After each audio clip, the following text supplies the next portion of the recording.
Konferensi tingkat tinggi KTT APEC 2013 telah berakhir. Untuk mengetahui kesimpulan hasil KTT APEC 2013, kita bergabung dengan reporter Berita 1, Atli Hakim di Nusa Dua Bali. Ya Atli, para pemimpin dunia sudah meninggalkan Pulau Dewata. Dan selain itu, apa kesimpulan dari KTT APEC pada tahun ini, Adli?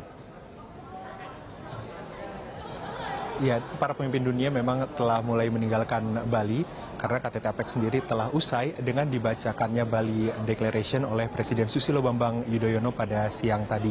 Dan setelah acara tersebut, ini para pemimpin negara mulai meninggalkan Bali.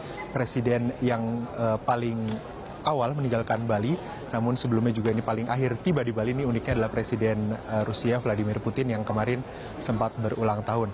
Selain Presiden Putin yang juga sudah dijadwalkan untuk meninggalkan Bali hari ini antara lain adalah Presiden China Xi Jinping, kemudian ada juga Perdana Menteri Thailand Yingluck Shinawatra, dan beberapa pemimpin negara lainnya.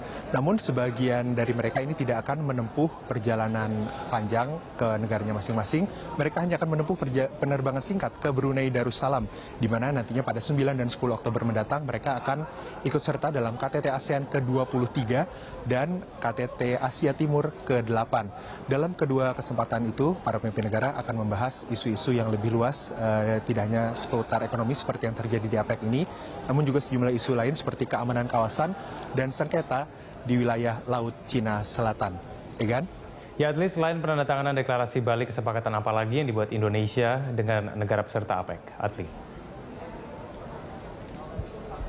Ya, dalam forum multilateral seperti APEC ini memang jamak terjadi juga banyak pertemuan bilateral atau pertemuan di antara dua negara di sela-sela KTT. Indonesia sendiri di tingkat menteri ini setidaknya telah melakukan pertemuan bilateral dengan 9 negara dan tercapai sejumlah kesepakatan penting, antara lain dengan Hong Kong ini akan ada kesepakatan soal perdagangan bebas atau Free Trade Agreement ASEAN Hong Kong. Kemudian dengan Australia juga sempat dibahas soal impor daging sapi dan impor hortikultura.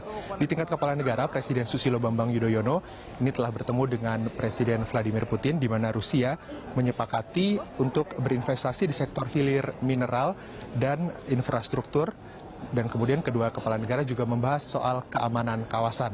Sementara dengan Perdana Menteri Jepang Shinzo Abe, Presiden Susilo Bambang Yudhoyono ini membahas penambahan investasi Jepang di sektor manufaktur, serta juga akan ada renegosiasi perjanjian Japan-Indonesia Economic Partnership.